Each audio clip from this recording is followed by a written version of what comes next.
Baik, selamat pagi. Perkenalkan, saya atas nama Jatun Loka, NIM 2001080069,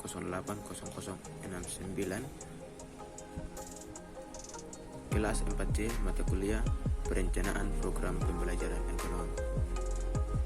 Baik, di sini saya akan menjelaskan materi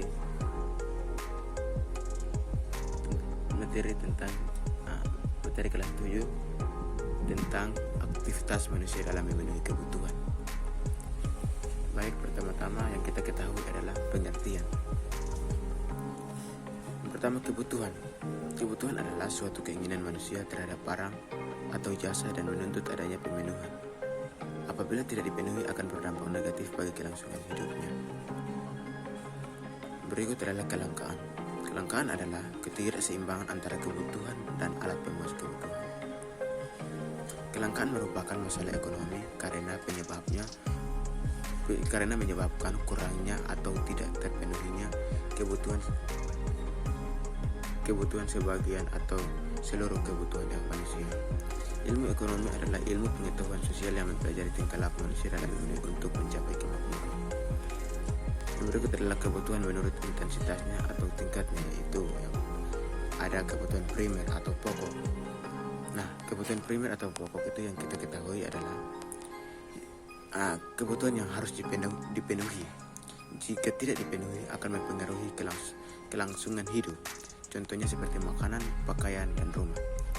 Yang kedua adalah kebutuhan sekunder atau tambahan. Nah, kebutuhan sekunder atau tambahan itu adalah kebutuhan yang dipenuhi setelah kebutuhan primer itu terpenuhi. Contohnya seperti peralatan rumah tangga, lemari, dan televisi. Nah, sekarang yang ketiga itu adalah kebutuhan tersier atau barang mewah. Nah, kebutuhan tersier atau barang mewah adalah kebutuhan yang dipenuhi setelah kebutuhan primer dan sekunder terpenuhi. Kebutuhan tersier berbeda untuk setiap orang. Yang berikut adalah kebutuhan menurut sifatnya, yaitu ada kebutuhan jasmani dan rohani. Nah, kebutuhan jasmani itu adalah kebutuhan yang bersifat materi, contohnya makan, minum, dan olahraga.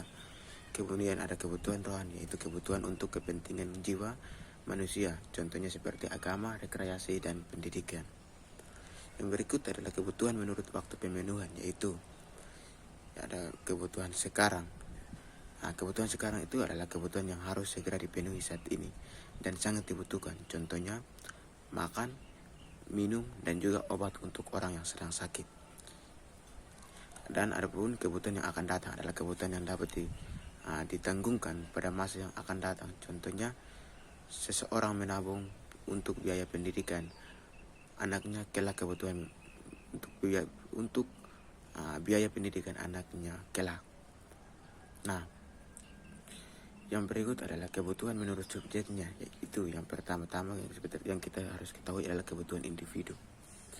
Nah, kebutuhan individu ini adalah kebutuhan yang dirasakan oleh seseorang dan pemenuhannya dapat dilakukan secara individu. Contohnya seperti makanan, minuman, motor, dan juga mobil. Yang kedua adalah kebutuhan kelompok atau kolektif. Nah, kebutuhan ini adalah kebutuhan yang dirasakan oleh sekelompok orang atau pemenuhannya dilakukan secara bersama-sama atau dilakukan secara gotong royong. Itu contohnya seperti ada jembatan, sekolah, pasar, dan juga lapangan. Nah, tak lupa juga yang kita harus ketahui bahwa ada pun macam-macam alat pemuas kebutuhan, macam-macam alat pemuas kebutuhan.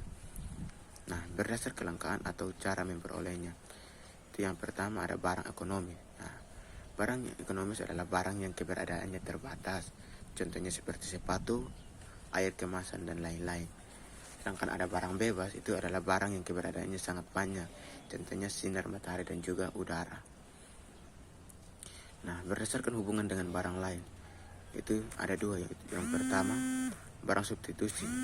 Nah, barang ini adalah barang yang dapat menggantikan barang lain dengan syarat kegunaannya sama. Contoh, gula merah bisa diganti dengan gula putih.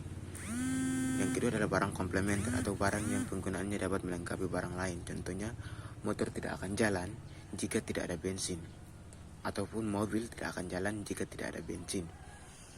Nah, berdasarkan tujuan penggunaannya. Berdasarkan tujuan penggunaannya itu ada dua macam, yaitu ada barang produksi dan juga barang konsumsi. Nah, barang produksi atau modal ini adalah barang yang dapat menghasilkan barang lain. Contoh, lahan, mesin, dan juga gedung. Kemudian ada barang konsumsi. Nah, barang konsumsi adalah barang yang dapat digunakan secara langsung atau barang hasil produksi. Contohnya itu ada alat tulis, ada buku, dan meja kursi. Kemudian, berdasarkan proses pembuatannya itu ada 3. Itu yang pertama, barang mentah. Nah, barang mentah ini adalah barang yang harus diproduksi terlebih dahulu. Contohnya, padi, kayu, dan juga plastik. Yang kedua adalah barang setengah jadi. Barang setengah jadi ini adalah barang yang masih dalam proses produksi. Contohnya, benang sebelum dibuat kain. Nah, sekarang yang ketiga adalah barang jadi.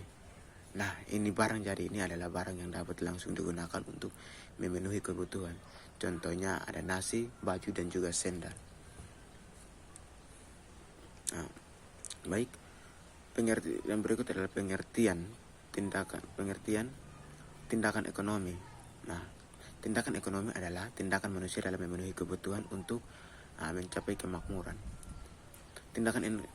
Tindakan ekonomi manusia tersebut didorongkan oleh motif ekonomi. Berikut adalah produksi. Nah, produksi adalah kegiatan menghasilkan barang atau jasa. Kegiatan ini menambah kegunaan barang jasa. Tujuan produksi atau jasa. Nah, tujuan produksi ini untuk menghasilkan barang atau jasa. Terus ada pun memperoleh keuntungan dan juga memenuhi kebutuhan konsumen. Nah, yang berikut adalah faktor-faktor produksi. Itu ada alam. Nah, bahan baku yang disediakan oleh alam itu adalah tanah, hutan, dan juga hasil tambang, serta air. Yang berikut adalah tenaga kerja, itu sumber daya manusia. Tenaga kerja itu ada sumber daya manusia. Nah, sumber daya manusia ini ada 3 macam, yaitu tenaga terdidik, terlatih, dan juga tidak mempunyai keterampilan. Kemudian ada pun modal. Modal adalah segala hasil produksi yang dibuat manusia dengan tujuan menghasilkan barang atau jasa lain. Kemudian ada kewirausahaan. Kewirausahaan itu adalah kemampuan seseorang atau beberapa orang untuk menyatukan faktor produksi untuk menghasilkan barang-barang tertentu. Sedangkan tujuan distribusi itu tujuannya adalah menyalurkan barang yang dari produsen ke konsumen. Hasil produksi lain berguna bagi masyarakat. Kebutuhan masyarakat terpenuhi atau kontinuitas. Nah, produksi terjamin. Sedangkan konsumsi adalah kegiatan memakai atau menggunakan, atau juga bisa dikatakan bahwa menghabiskan kegunaan barang atau jasa secara berangsur-angsur atau sekaligus. Nah, tujuan konsumsi ini ada dibagi menjadi beberapa, yaitu ada kebutuhan. Tujuan konsumsi ini adalah untuk memenuhi kebutuhan. Nah, jenis-jenis konsumsi itu ada konsumsi produktif dan konsumsi ager. Nah, sekarang kita masuk di permintaan atau demand. Nah, permintaan atau demand adalah jumlah barang yang ingin dibeli oleh masyarakat dengan tingkat harga tertentu. Kemudian ada faktor-faktor yang mempengaruhi permintaan. Itu faktor yang dapat mempengaruhi permintaan itu ada harga barang, ada pendapatan masyarakat, serta selera masyarakat yang berbeda, dan juga kualitas barang, harga barang lain, jumlah penduduk, dan juga ramalan untuk masa depan. Yang berikut adalah penawaran. Nah, adik-adik atau teman-teman semua, penawaran ini adalah kesediaan penjual untuk menjual berbagai barang pada berbagai tingkat harga dalam kurun waktu tertentu.